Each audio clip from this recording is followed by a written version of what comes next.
сәлем оқырман, мен мемлекеттік тілде оқытатын Заречный жалпы білім беретін мектебіндегі 11-ші А сынып оқушысы Марзенбекова Ржан Жаксылыковна боламын. Қазір мен не себепті блогер болғым келетіндігі туралы қалам тартпақ отырмын.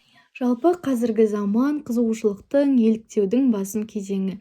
Басқа адамдар жаңалық етіп бір нәрсені шығарса, біз оны еліктеп істейтініміз бәрімізге де мәлім. Жалпы блогерлік сәнді де құрметті мамандықтардың біріне қалыптасып үлгерген.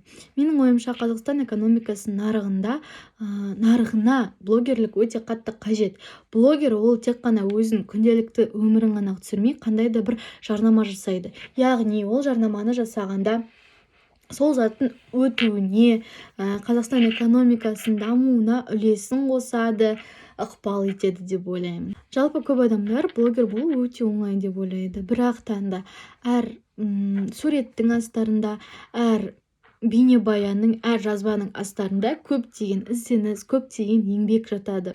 Дегенмен блог жүргізу екінің бірінің қолынан келе бермейтін зат. Сондықтан да мен бұл іспен айналысуға бел будым, шешім қабылдадым.